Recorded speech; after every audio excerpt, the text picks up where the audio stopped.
어쨌든 지금 논증이라는 것이 먼저 제시가 되어 있는 상황이잖아요. 논증이라는 것이 제시가 되어 있고, 이 논증이라는 것이 전제들이라는 게 있고, 그리고 결론이라는 게 있고, 우리가 배운 타당성이라고 하는 거는 전제가 이제 모두 참일 때 결론이 반드시 참이라는 거죠. 반드시. 일상 언어를 고려한다고 하면 그 논증이 이제 올바른 논증이냐, 타당한 논증일 뿐만이 아니라 이제 올바른 논증이냐라고 얘기를 할 때는 전제가 결론을 잘 뒷받침하느냐, 이 뒷받침이라는 개념이 나옵니다. 뒷받침이라는 개념이 나오기 때문에 예를 들어서 아까 2 더하기 2는 4로부터 재석은 뭐 연예인이다 뭐 이런 문장이 있을 때 우리 세계에서 이게 2 더하기는 4는 이제 모든 세계에서 보통 참이라고 여겨지니까 고전 논리에서는 이게 참일 때 유재석이 연예인인 거는 어떤 세계에선 거짓일 수가 있죠. 그러니까 어떤 게 있을까요? 총각은 남자이다. 총각은 남자이다. 이런 문장 같은 경우에는 개념상 총각이 여자인 그런 총각은 결혼하지 않은 남자라는 뜻이니까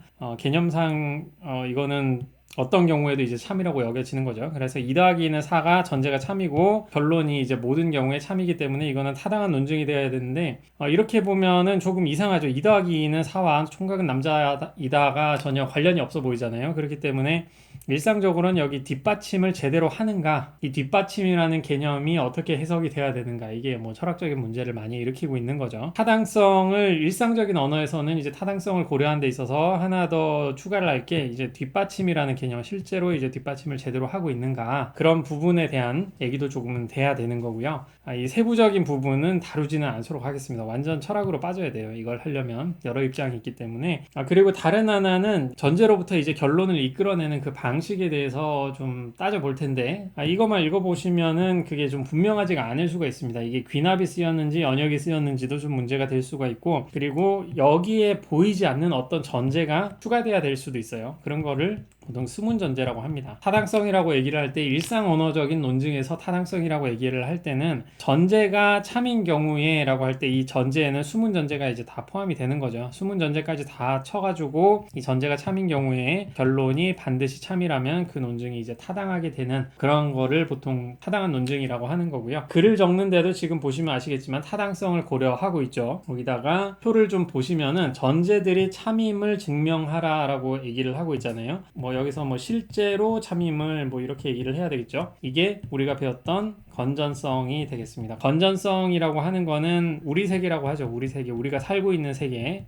아니면 어떤 문장 파이가 있으면 이게 참인 경우, 거짓인 경우 이런 경우가 있잖아요. 이런 게 케이스 1, 케이스 2 이렇게 될 텐데 실제 그 논증이 건전한지 건전하지 않은지를 묻는 문제가 나온다면 아마 케이스 2를 우리 세계라고 봤을 때 논증이 건전한지 아닌지 그런 식으로 아마 문제에서 픽스를 해줄 겁니다. 우리 세계가 어딘지. 그래서 우리 세계에서 그 전제들이 실제로 참이냐 그거를 따져야 되는 거고, 일상 언어로 쓰는 이런 논증에서는 논리학이 아니기 때문에 당연히 우리가 지금 실제로 살고 있는 우리 컨벤션에 맞춰서 그게 참인지 거짓인지 그런 거를 고려를 해야 되는 거겠죠. 그렇다면 이 논증을 공격하는 방식은 뭐가 될까요? 이 경우에는 이제 부당성을 주장하는 게 그 논증이 올바르지 않다라는 거를 보이는 그 방식이죠. 많은 경우에는 좀 잘 쓰여진 글이라면은 표면적으로 보이는 전제가 참일 때 결론이 보통 이제 참인 타당한 논증이 나오긴 합니다. 우선 그 논증이라는 거를 공격하는 방식만 좀 간략하게 얘기를 하고, 논리학에서 이제 전체 논증이 참인지 거짓인지를 진리표를 통해 가지고 판단하는 방식을 위해서 번역하는 걸로 넘어가도록 할게요. 이 부분만 좀 설명을 하고, 그래서 일상적인 글을 쓰기나 이제 일상적인 논증을 바라볼 때는 타당성만을 고려하기보다는 이제 건전성을 중요하게 생각을 하게 됩니다. 일상적인 논증에서는 타당성만 주장을 하게 되면은 전제가 실제로 이제 참이 아닌 그런 케이스가 나오기 때문에 전제가 참이 아닌데 그 논증을 받아들일 필요는 없어 보이잖아요. 거짓인 전제를 가지고 타당한 논증을 제시했다고 해가지고 그게 필요하냐, 전제가 참이 아닌데 더 이상 거기에 대해서 논의할 필요가 있냐, 이런 생각이 들기 때문에 기본적으로 일상적인 논증에서는 건전한 논증이 실효성을 좀 지니게 됩니다. 그래서 많은 경우에 어떤 논문이나 글에서 논증을 제시한다고 하면은 전제가 참인 경우에 결론이 항상 참이라고 여겨지는 그런 논증이면서 실제로 이 전제들이 참인 그런 논증이 제시가 되겠죠. 근데 뭐 일상적인 논증에는 연역이 아니라 보통 귀납 논증이 많기 때문에 그렇게까지 강한 논증은 좀 찾기가 힘들 거예요. 건전한 논증이 많이 올바른 논증으로 많이 고려가 되는데, 그럴 경우에 공격하는 하나의 방식은, 건전한 논증은 이 두 개가 참여해야 되잖아요. 그러니까 전제나 수문 전제가 표면적으로 나타나 있지 않다면은 그 수문 전제가 들어있음을 이제 드러내는 거죠. 이 논증은 이런 수문 전제를 하고 있는데 이게 또 참이 아니다라고 주장을 하는 방식으로 건전하지 않다. 그러니까 최소한의 어떤 논증이 올바르려면 건전한 논증이어야 된다라는 전제 하에서 논증이 올바르지 않다는 거를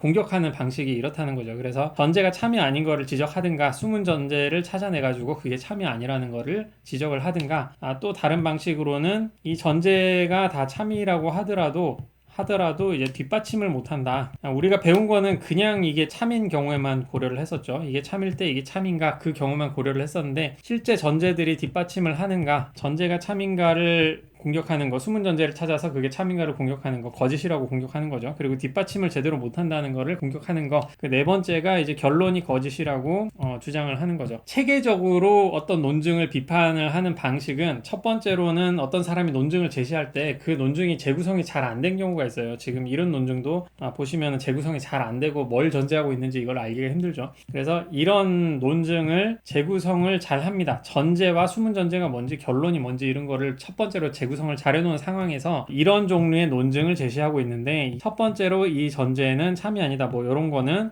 참이 아니다 라고 하면서 국가찌개를 가족과 함께 먹는 게 우리나라 밥상 문화였다 라고 얘기를 하는 게 참이 아니다. 조선시대 어떤 기록을 보면은 이제 뭐 겸상을 서로 안 했다든가 따로 먹었다든가 뭐 그런 것들이 있기 때문에 이게 참이 아니다, 뭐 이런 걸로 우선 공격을 할 수가 있는 거고요. 그리고 두 번째는 수문 전제를 찾아내는 겁니다. 여기 눈에 보이는 수문 전제는 어떤 우리나라 밥상 문화와 탕수육을 여기서 뭐 같이 시켜가지고 부어 먹는 문화를 이렇게 연결을 시키는데, 연결이 된다는, 이런 유비가 통한다는 것도 뭐 수문 전제로 들어갈 수가 있겠죠. 뭐 그런 종류의 수문 전제를 하나 찾아내서, 첫 번째 이런 전제가 참이 아니다, 눈에 보이는 전제가 참이 아니다라는 걸 보이고, 두 번째로 이 전제가 참이라고 하더라도 뭐 이런 수문 전제가 여기 있는데 이 수문 전제도 이제 참이 아니야 라고 얘기할 수가 있겠죠. 그리고 이 수문 전제가 다 참이라고 그래 인정해 줄게, 그것까지도 내가 받아들여 줄게, 근데 그렇다고 하더라도 이 결론을 뒷받침하지를 않아 라고 하는 게 세 번째 비판 방식이고, 그리고 그 다음에는 그래 좋아, 전제도 수문 전제도 참이고 이 뒷받침한다고 다 받아들여 줄게, 근데 결론이 거짓이야,